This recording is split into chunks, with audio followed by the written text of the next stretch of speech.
يا الله يا رحمن يا رحيم يا كريم. الحمد لله رب العالمين، والصلاة والسلام على سيد المرسلين محمد وعلى آله وأصحابه أجمعين، أما بعد. أعوذ بالله من الشيطان الرجيم، بسم الله الرحمن الرحيم. ولا تنكحوا المشركات حتى يؤمنن ولأمة مؤمنة خير من مشركة ولو أعجبتكم ولا تنكحوا المشركين حتى يؤمنوا ولعبد مؤمن خير من مشرك ولو أعجبكم أولئك يدعون إلى النار والله يدعو إلى الجنة والمغفرة بإذنه ويبين آياته للناس لعلهم يتذكرون. صدق اللہ العظیم. محترم بزرگوں اور عزیزوں، اس دنیا میں بسنے والا انسان محبت کا بھوکا ہے. ایک انسان کو اپنے ارد گرد آس پاس کا ماحول ایسا چاہیے کہ لوگ اس سے محبت سے پیش آئیں، اس سے محبت کریں، اس کی خوبیوں کی تعریف کریں اور اخلاق کے ساتھ اس کے ساتھ پیش آئیں. یہ ہر انسان کی چاہت ہے، اس کی خواہش ہے. اور نیچر بھی اس بات کی گواہی دیتا ہے، فطرت اس بات کی تصدیق کرتی ہے کہ ایسے لوگوں کو جو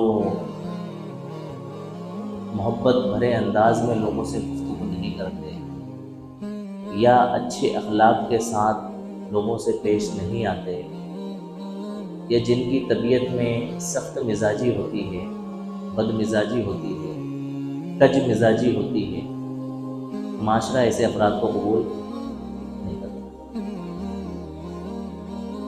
تو انسانی فطرت محبت کی بھوکی ہے.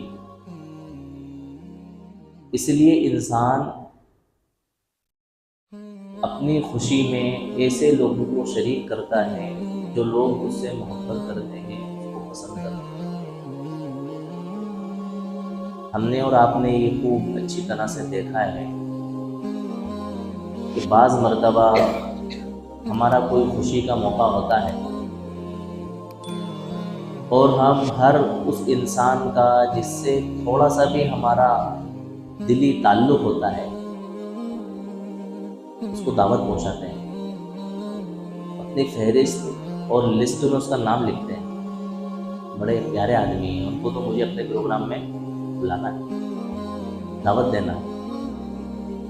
لیکن وہیں کوئی ہمارا قریبی رشتہ دار ہوتا ہے، ملنے والا ہوتا ہے، لیکن اس کی عادتوں سے، اس کی زبان سے ایسی تکلیفیں اور پریشانیاں پہنچائی ہوئی ہوتی ہیں کہ انسان چاہ کر کے بھی اس کو اگنور کر دیتا ہے. بعض مرتبہ دوسرے لوگ آ کے کہتے ہیں وہ آپ کے رشتہ دار ہیں، آپ کے پریوار کے ہیں، خاندان کے ہیں، برادری کے ہیں، آپ نے ان کو چھوڑ دیا، معاشرے میں اچھا میسج نہیں جائے گا، لوگوں میں اچھا پیغام نہیں جائے گا.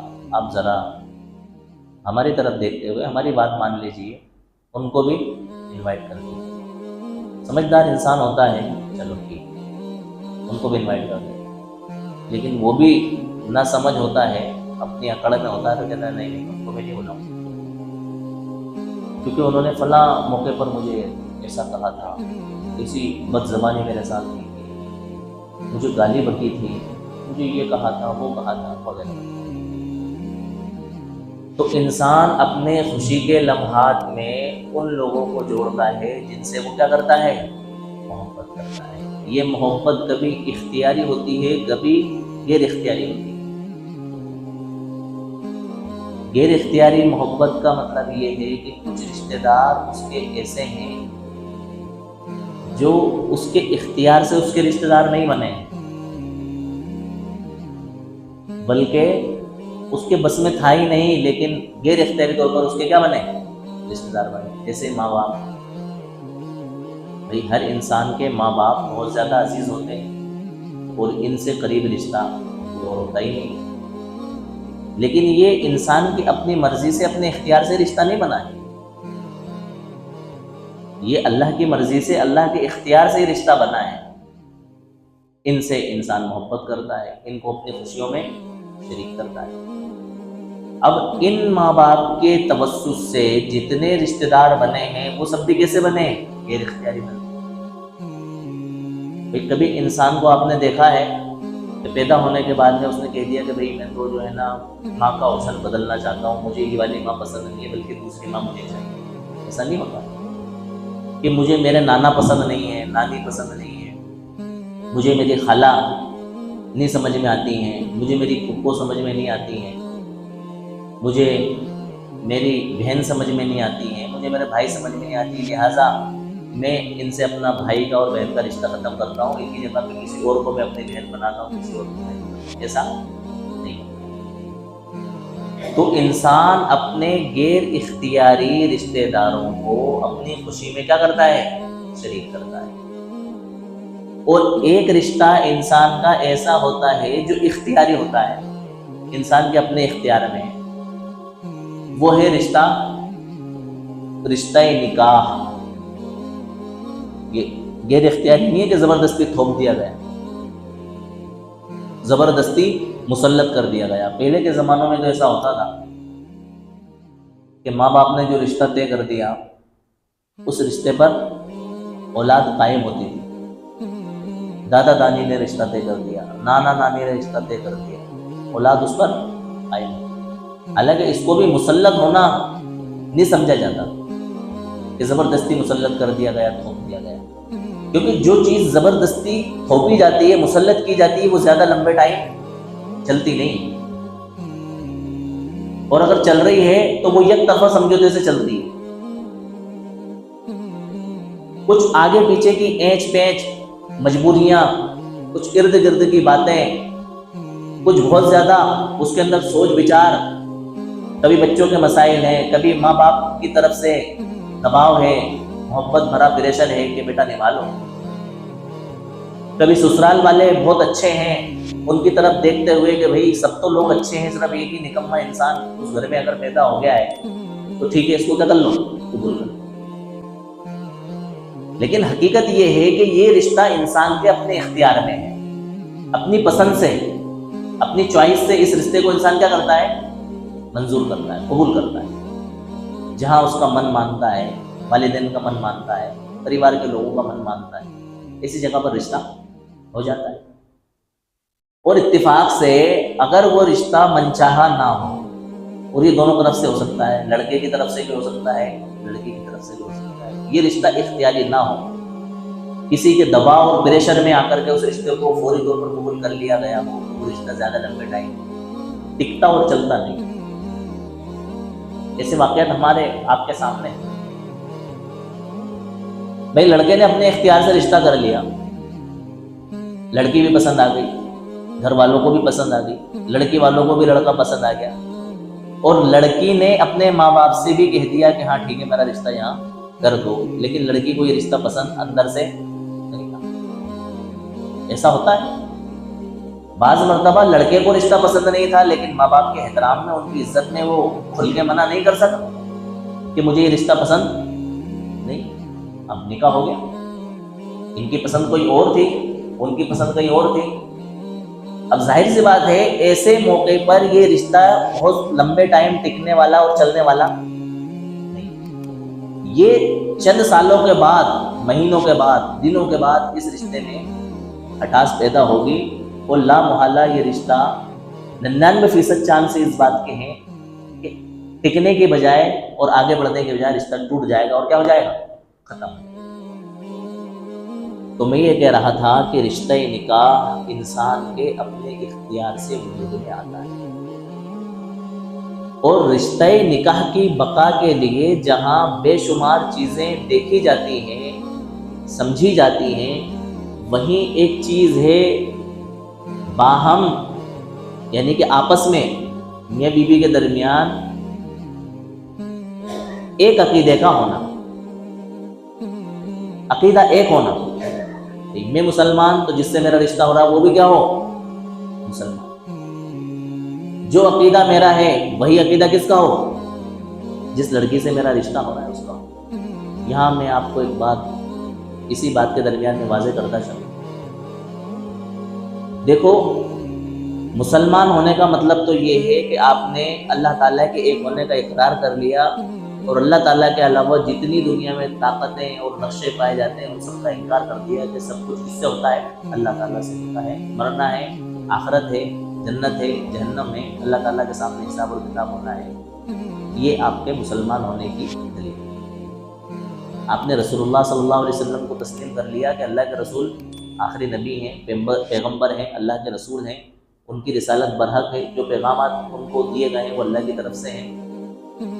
آپ مسلمان ہیں. لیکن بعض مرتبہ ہمارے مسلمانوں میں بھی عقائد کی کمی پائی جاتی ہے،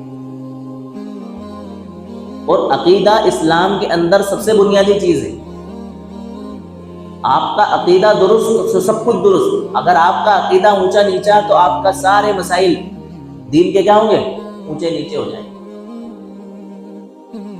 اس لیے عقیدہ مضبوط ہونا بے حد ضروری ہے. جس طرح سے ہمیں اس بات کا یقین ہوتا ہے کہ یہ میری اولاد ہے، یہ میرا بچہ ہے، مجھے اس پہ 100% یقین ہے، اس سے کہیں زیادہ ہمیں اس بات کا یقین اور عقیدہ ہونا چاہیے کہ میں جس عقیدے پر چل رہا ہوں وہ عقیدہ کیا ہے؟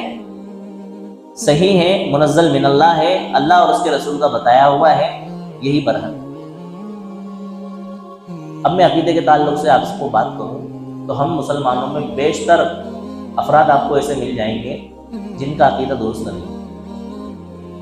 ان کے اعمال بتاتے ہیں. دیکھو، دل کا حال تو اللہ تعالیٰ کو معلوم، کوئی دل کے حال کو ٹٹول نہیں سکتا، لیکن حالات بتاتے ہیں کہ عقیدہ درست نہیں. جیسے فرض کریں کسی مشہور مزار کے اوپر چلے گئے اور وہاں جا کر کے اپنی منتیں کیا کر رہے ہیں؟ اب بتائیں اس عقیدے کو آپ کیا کہیں گے؟ بھئی کسی بھی مزار کے اوپر جا کر کے اپنی منت کو پورا کروانا، ان کے سامنے اپنی درخواست رکھنا اور ان کو حاجت روا مشکل کشا سمجھنا، ان کو تمام ضرورتیں پورا کرنے والا سمجھنا، اس کا مطلب آپ کا عقیدہ اللہ تعالیٰ کے ساتھ درست نہیں، آپ ٹھیک نہیں. بتانا مجھے یہ ہے کہ جب اس طرح کے عقیدے والے گھرانے میں اگر ہمارے بچے یا بچی کا رشتہ ہوتا ہے تو ان کی عقیدے میں ہم آہنگی نہیں ہو پائے گی، مزاج سیٹ نہیں ہو پائے گا. فرض کریں شادی کے چند سالوں تک بچے نہیں ہو رہے ہیں، اب عقیدہ کیا بنے گا؟ بھائی ہمارا تو عقیدہ یہ ہے کہ اولاد کا دینا اور نہ دینا کس کی طرف سے ہے؟ اللہ تعالیٰ کی طرف سے. لیکن جب ہمارے عقیدے میں خرابی ہوگی تو ہمارے ذہن و دماغ میں کیا آئے گا؟ بھئی اتنا ٹائم شادی کو ہو گیا، ہمارے وہاں بچے پیدا نہیں ہو رہے ہیں، تو اب ہمیں کہاں چلنا چاہیے؟ فلاں پیر صاحب کی درگاہ پہ چلنا چاہیے. فلاں صاحب بھی وہاں گئے تھے، انہوں نے وہاں منت مانگی، ان کی مراد پوری ہوئی. ایک میاں بیوی میں سے فرض کریں شوہر اچھے عقیدے کا، اس نے کہا نہیں نہیں میں ان چیزوں کو نہیں مانتا، میں نہیں جاؤں گا، سب اللہ کے ہاتھ میں، اگر اولاد ہوگی دینا ہوگی تو اللہ کو دے دیں گے اور نہیں دینا ہوگی تو نہیں. لیکن بیوی کا عقیدہ کیا ہے؟ پیر والا ہے. تو بیوی ضد کرے گی کہ نہیں مجھے تو وہاں جانا ہے. تو بتاؤ یہ عقیدے میں ہم آہنگی نہ ہونے کی وجہ سے، عقیدہ میچ نہ کھانے کی وجہ سے ان کے اندر کیا ہوگا؟ تو رشتہ نکاح میں شریعت نے سب سے زیادہ زور اس بات پر دیا ہے کہ آپ کی عقیدے میں ہم آہنگی ہو، آپ کا مزاج دینی لیول کے حساب سے سیم ہو، تاکہ آپ کے رشتے میں کسی طرح کی کوئی خلفشار اور کوئی دڑاڑ آگے چل کے پیدا نہ ہو. یہ دو اور دو چار کی طرح واضح کرتے ہیں. میں پہلے بھی کئی مرتبہ اس ٹاپک پر بات کر چکا ہوں کہ شریعت نے 4 چیزیں میاں بیوی کے لیے برابری کے لیے بنائی ہیں، جس کو شریعت میں کفو کہا جاتا ہے.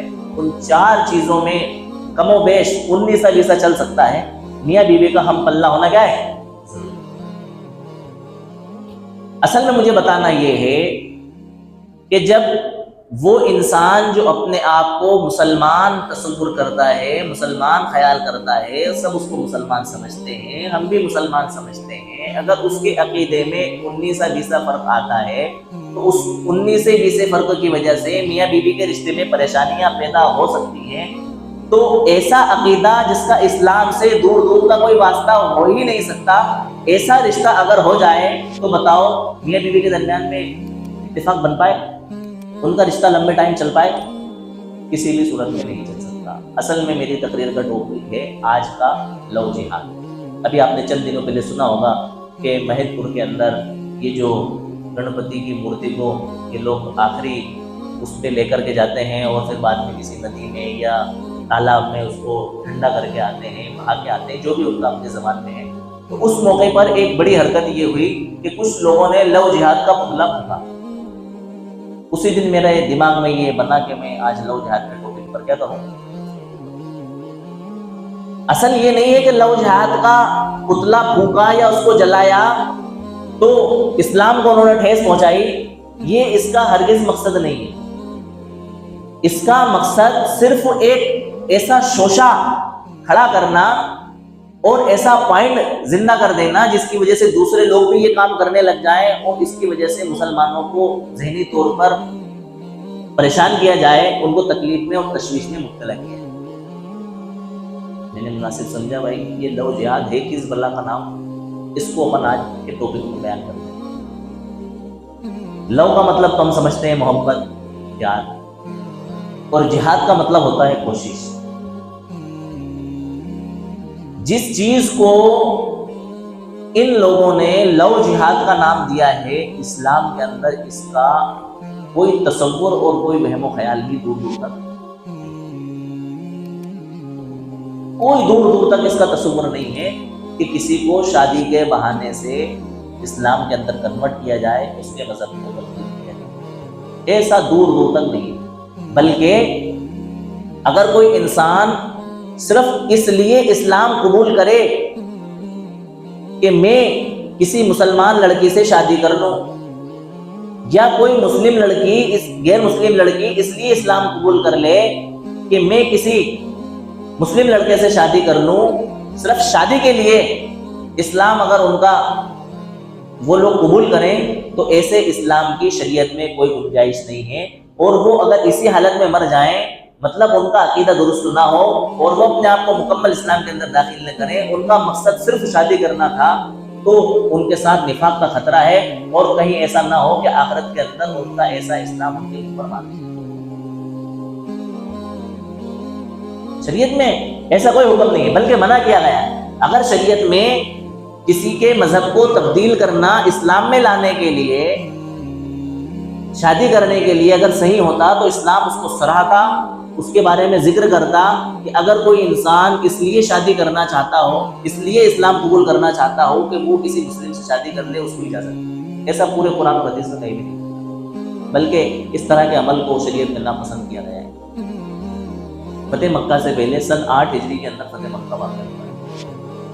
فتح مکہ سے پہلے اللہ کے رسول صلی اللہ علیہ وسلم کو یہ حکم ہوا، یعنی 8 سال پہلے. مکہ 8 ہجری میں ہوا تو اس سے 8 سال پہلے اللہ کے رسول کو یہ حکم ہوا کہ مکہ کے اندر مسلمان بہت پریشانی میں ہیں، کفار و مشرکین کی طرف سے اذیت اور تکلیفیں ان کو پہنچتی ہیں، لہٰذا آپ مدینہ کی طرف کیا کرو، ہجرت. سارے لوگوں نے جیسے ہی اللہ کا حکم سنا مدینہ کی طرف ہجرت کر لی. لیکن ایک صحابی، کیونکہ وطن کی اپنی ایک محبت ہوتی ہے، وطن کی محبت کے کیا کہنے، اللہ کے رسول صلی اللہ علیہ وسلم جب ہجرت کر کے مدینہ کی طرف جا رہے تھے تو بار بار مڑ کے دیکھ رہے تھے آپ، کیونکہ آپ کا جائے پیدائش ہے، آپ کا وطن ہے. وطن کو چھوڑتے ہوئے کس کا جی ہوتا ہے، کس کا من ہوتا ہے. اللہ کے رسول کہہ رہے تھے کہ اگر یہاں کے لوگوں نے مجھے نکالا نہ ہوتا تو میں اس سرزمین کو نہ چھوڑتا. وہاں کی تعریفیں آپ بیان کر رہے ہیں. تو ایک صحابی وطن کی محبت میں ہجرت کرنے کے لیے آمادہ نہیں. لیکن جس عورت سے وہ نکاح کرنا چاہتے تھے اس نے یہ کہا کہ آپ اگر ہجرت کر کے مدینہ کی طرف آ جائیں گے تو میں آپ سے کیا کر لوں گی؟ نکاح کر لوں گی۔ آپ اس عورت کی محبت میں اور اس کے کہنے پر ہجرت کرنے پر مجبور ہوئے اور آپ مدینہ منورہ کی طرف ہجرت کر کے چلے۔ اللہ تعالیٰ نے یہ بات اللہ کے رسول صلی اللہ علیہ وسلم کو بتا دی، وہی نازل ہوئی اللہ کے رسول پر۔ اللہ کے رسول نے فرمایا انما الاعمال بالنیات، کہ اعمال کا دار و مدار آپ کی نیت پر ہے۔ آپ نے جس نیت کے ساتھ ہجرت کی ہے اس نیت کے حساب سے آپ کو ثواب ملے گا۔ اگر آپ نے اس عورت سے نکاح کرنے کے لیے ہجرت کی ہے تو آپ کو ہجرت کا کوئی ثواب ملنے والا نہیں ہے۔ اگر آپ نے اللہ اور اس کے رسول کے کہنے پر اور اللہ اور اس کے رسول کی طرف ہجرت کی ہے تو اس ہجرت کا آپ کو اجر و ثواب ملے گا۔ واضح کر، اس سے یہ بات پتہ چلی کہ اگر کوئی انسان صرف اس لیے مسلمان ہو رہا ہے کہ مسلمان سے میری شادی ہو جائے تو اس کا اسلام اجر و ثواب سے کیا ہوگا؟ خالی ہوگا۔ اور اگر وہ اسلام کا پابند اپنے آپ کو نہ بنائے بعد میں تو اس کے اوپر نفاق کا خطرہ ہے۔ کائے کا خطرہ ہے؟ نفاق کا، یعنی کہ اس کو مسلمان مانے کہ نہ مانے۔ اور جیسا کہ میں نے ابھی بتلایا، کہیں ایسا نہ ہو کہ آخرت میں ایسا اسلام اس کے اوپر کیا کر دیا جائے؟ مانے۔ اور اہل اسلام کو دو چار کی طرح اللہ تعالیٰ نے قرآن کریم کے اندر حکم دے دیا، وَلَا تَنكِحُوا الْمُشْرِكَاتِ حَتَّى يُؤْمِنَ، کہ آپ مشرکہ عورتوں سے نکاح نہیں کر سکتے، مشرکہ عورتوں سے نکاح نہ کرو یہاں تک کہ وہ پکی مسلمان نہ ہو جائے۔ جس طرح سے آپ مسلمان ہیں، جس طرح سے آپ اسلام کے پابند ہیں، اسلام کے احکامات کے پابند ہیں، اسی طرح مسلمان عورتوں کو حکم دے دیا وَلَا تُنكِحُوا الْمُشْرِكِينَ حَتَّى يُؤْمِنُوا، کہ آپ مشرکین مردوں سے نکاح نہ کریں یہاں تک کہ وہ کیا ہو جائیں؟ مومن ہو جائیں، مسلمان۔ اور مسلمان صرف نکاح کے لیے نہ ہو بلکہ انہوں نے دل کے ساتھ، اخلاص کے ساتھ اللہ کا اقرار کیا ہو اور اللہ کے رسول صلی اللہ علیہ وسلم کی رسالت کا اقرار کیا ہو۔ ان کا مقصد صرف تم سے نکاح کرنا نہ ہو بلکہ ان کا مقصد اسلام کو فالو کرنا اور اسلام کے اندر داخل ہونا ہو۔ چاہے آپ سے وہ نکاح کریں نہ کریں، آپ ان سے نکاح کرو نہ کرو، یہ ان کا کوئی مقصد نہ ہو۔ ظاہر سی بات ہے، جب اسلام نے سختی کے ساتھ غیر مسلموں سے اور مشرکین سے نکاح کے تعلق سے منع کر دیا کہ آپ کا نکاح مشرکین سے نہیں ہوگا، یہ آپ کے عقیدے کا مسئلہ ہے، تو پھر لو جہاد جیسی چیز اسلام کے اندر کیسے آ سکتی؟ پتہ یہ چلا کہ لو جہاد کا یہ شوشہ چھوڑنا یہ ایک پروپیگنڈا ہے، ایک افسانہ ہے، اس کے علاوہ اس کی کوئی حقیقت نہیں، اس کا اسلام سے کوئی تعلق نہیں۔ اس کے لیے اسلام میں کوئی ایسی تنظیم کام کرنے والی نہیں ہے جو لو جہاد کی ٹریننگ دیتی ہو، جو لو جہاد کے بارے میں لوگوں کو بتاتی ہو اور اس کے بارے میں لوگوں کو اجاگر کرتی ہو کہ جاؤ اس طرح سے لڑکیوں کو ورغلانا ہے، اس طرح سے لڑکیوں کو پھنسانا ہے، اس طرح سے ان کو اسلام کے اندر کرنا ہے۔ ایسی کوئی تنظیم نہیں۔ 2009 کے اندر ایک سروے ہوا، اس رپورٹ کے مطابق یہ بات واضح ہو گئی کہ انڈیا کے اندر یا دنیا کے اندر کوئی ایسی تنظیم نہیں ہے جو کہ لو جہاد کو پروموٹ کرتی ہو اور لو جہاد کو آگے بڑھاتی ہو یا لو جہاد کے بارے میں لوگوں کو ٹریننگ، یہ بات واضح ہے۔ لیکن پھر بھی کچھ من چلے آج بھی اس دور کے اندر لو جہاد کا شوشہ چھوڑ کے اپنا جو ٹارگیٹ ہے اس ٹارگیٹ کو پورا کر رہے ہیں اور جو ان کا ایک مشن ہے اس مشن کو کیا کر رہے ہیں؟ آگے بڑھا رہے ہیں۔ اور اسی کے مقابلے میں انہوں نے لو جہاد کا بدلہ لینے کے لیے کہ بھئی ان لوگوں کے یہاں لو جہاد ہے، یعنی کہ غیر مسلم لڑکیوں کو جہاد کے ذریعے، محبت کے جہاد کے ذریعے مسلمان بنانے کی جو پلاننگ چل رہی ہے، جو کوششیں چل رہی ہیں، تو ہم اس کے مقابلے میں اب ہم بدلہ لیں گے کہ ہم مسلم لڑکیوں کو کیا بنائیں گے؟ ہندو بنائیں گے۔ انہوں نے اس کو نام دیا بھگوا لنگر۔ تو اس کا نقصان ہمارے معاشرے میں یہ ہو رہا ہے کہ ہمارے نوجوانوں کو پتہ نہیں ہے، وہ اپنی نادانی میں، لا علمی میں اس طرح کے کاموں کا شکار ہو جاتے ہیں اور وہ ان غلطیوں میں مبتلا ہو جاتے ہیں۔ بعد میں ان کی فرقہ وارانہ تنظیمیں اٹھ کر کے آتی ہیں، اس کے بڑے مسائل کھڑے ہوتے ہیں، اس لڑکے کا جینا مشکل ہو جاتا ہے، اس کے پریوار کا جینا مشکل ہو جاتا ہے اور ساری سوسائٹی کا جینا مشکل ہو جاتا ہے۔ پریشان کر دیتے ہیں کہ بھئی انہوں نے کیا کیا ہے؟ لو جہاد کیا۔ لو جہاد کے لیے قانون بنائے گئے، لو جہاد کے لیے تنظیمیں کھڑی ہو گئی کہ بھئی ہمیں لو جہاد کو کس طرح سے روکنا ہے۔ تو میں ان تنظیموں کو یہ بتا دینا چاہتا ہوں کہ ہمارے یہاں لو جہاد کا کوئی تصور اور کوئی خیال کسی طرح کا نہیں ہے۔ ہمارے وہاں بے شمار تنظیمیں قوم کی خدمت کے لیے کام کرتی ہیں. آپ دیکھیں جمعیت علماء ہند ہے, ابھی پنجاب کے سیلاب میں 50 لاکھ روپے کی مدد جمعیت علماء ہند نے کی. اور چھوٹی موٹی تنظیمیں ہمارے شہری لیول کے حساب سے, گاؤں کے لیول کے حساب سے, یا ہماری برادری اور معاشرے کے لحاظ سے ایک دوسرے کی مدد کرتے ہیں. ہماری تنظیم ہے بہت بڑی, مسلم پرسنل لا بورڈ. کبھی مسلم پرسنل لا بورڈ کے بینر سے اور اس کے پلیٹ فارم سے یہ بات نہیں کی گئی کہ ہاں اگر آپ کسی غیر مسلم لڑکی کو اپنے محبت کے جال میں پھنسا کر کے اس سے شادی کرتے اور نکاح کرتے اور اس کا مذہب تبدیل کراتے ہو تو یہ آپ کے لیے کیا ہے. کبھی کسی نے نہیں کہا.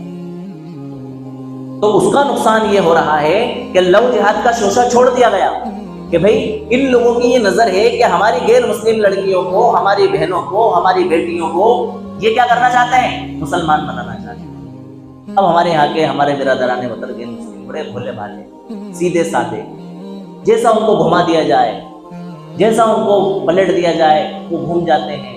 بزدل, ان کو کوئی ہوش حواس نہیں, کوئی سمجھ بوجھ نہیں, اور کوئی ان کو پڑھے لکھے ہونے کے باوجود بھی ان کو اتنی سمجھ نہیں ہے جو پڑھے لکھے لوگ بھی ہیں کہ اس بات میں کتنی سچائی اور کتنی حقیقت. اکثریت ایسی ہے.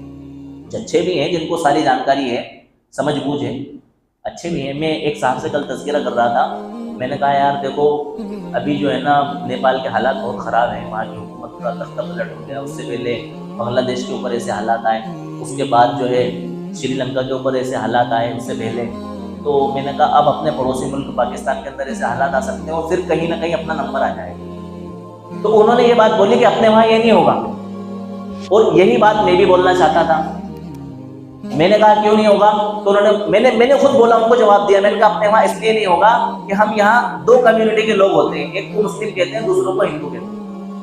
تو مسلم تو ماحول خراب کرنا چاہیں گے نہیں بھائی, اپنے وطن کو برباد کرنا چاہیں گے نہیں کسی بھی صورت میں کہ بھئی ہمارا ملک کسی طرح کی دہشت میں مبتلا ہو, یہاں کے عوام اور سب لوگ پریشان ہو. ہم تو امن پسند ہے اس لیے ہم یہ کام کریں گے. پھر انہوں نے خود دوسری بات بولی کہ ہمارے علاوہ جو دوسری قوم ہے وہ بزدل ہے, وہ یہ کر ہی نہیں سکتی. میں نے کہا بالکل آپ صحیح کہہ رہے ہیں. تو ہمارے یہاں کے عوام ہمارے علاوہ جو ہے وہ اتنے بھولے بھالے, اتنے سادے, خاص طور سے گاؤں کھڑے کے اتنے عجیب و غریب ہیں کہ ان کو جیسا آپ گھمانا چاہو, جیسا بیوقوف بنانا چاہو, جیسا ان سے کروانا چاہو آپ کروانا. اب ان کے دماغ میں شوشہ چھوڑ دیا کہ بھیا یہ ہماری لڑکیوں کو کیا کر رہا ہے, مسلم کر رہا ہے, ان کا دھرم پریورتن کروا رہا ہے. اب ہمیں ان کے بدلے میں ان کی لڑکیوں کو لانا, ان کا دھرم پریورتن کروانا. اس کے لیے وہ محنت کر رہا ہے. ان کے پاس تنظیم ہے, اس کے پاس فنڈنگ ہے, ان کے پاس سب کچھ ہے. وہ قانونی طور پر بھی اس کام کو آگے بڑھا رہا ہے, شرارتی طور پر بھی آگے بڑھا رہا ہے, ظلم و جور کے طور پر بھی آگے بڑھا رہا ہے, دادا گیری کے ساتھ بھی آگے بڑھا رہا ہے, اور فنڈنگ کے ذریعے بھی آگے بڑھا رہا ہے, تنظیمیں میں بھی ساتھ دے رہا ہے. پتہ نہیں کتنے دل ہیں, وہ تمام کے تمام دل اس انسان کا ساتھ دے دیتے ہیں جو انسان کسی مسلم لڑکی کو اپنے لو میں پھنسا کر کے اور اپنی محبت میں پھنسا کر کے اس کے مذہب کو کیا کر لیتا ہے.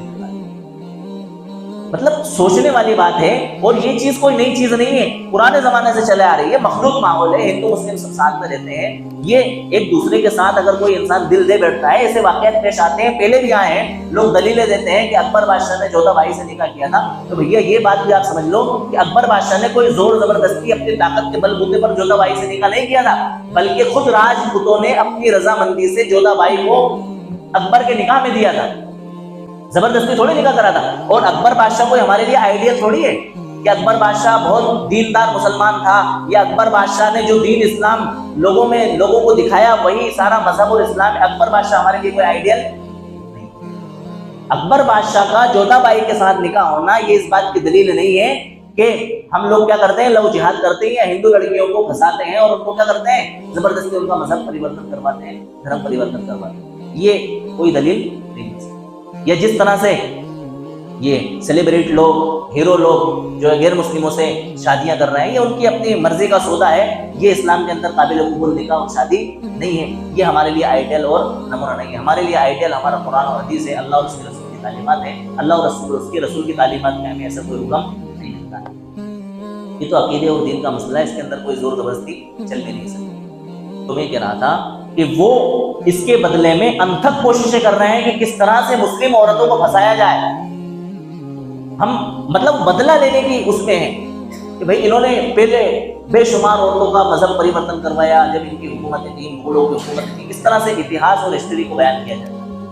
لہٰذا اب ہماری حکومت ہے، ہمارے پاس طاقت ہے، پاور ہے. ہم یہ چاہتے ہیں کہ اب ہم ان مسلمانوں سے ان کی عورتوں کو ہندو مذہب میں کنورٹ کر کے اور دھرم پریورتن کرا کر کے کیا کریں گے؟ بدلا لیں گے. ہمارا آپ کے ساتھ سپورٹ ہے، جاؤ آپ کرو، محنت کرو، اتنے لاکھ روپے کا انعام دیں گے، سیکورٹی دیں گے، رہنے کی جگہ دیں گے، آپ کو راشن دیں گے، سب کچھ دیں گے. اتنی ساری تنظیمیں کام کر رہی ہیں. کہنا یہ ہے کہ انصاف کہاں گیا؟ اگر آپ کا کوئی آدمی اس طرح کی حرکت کرتا ہے تو اس کو پورا سپورٹ، اور اگر غلطی سے ہمارا کوئی آدمی اس طرح کی حرکت کرتا ہے جس کو ہم سراہ نہیں رہے ہیں، جس کو ہم سپورٹ نہیں کر رہے ہیں، اس نے غلط کیا، ہم کہہ رہے ہیں غلط کر رہا ہے. اگر ہمارا کوئی انسان ایسا کر رہا ہے، اگر اس سے کوئی اس طرح کی غلطی ہو جاتی ہے تو ایک طرفہ اس کے ساتھ کیا ہوتا ہے؟ قانونی کارروائی. اللہ تعالیٰ ہم سب کو سمجھنے کی توفیق نصیب فرمائے. باقی دعوانا الحمدللہ.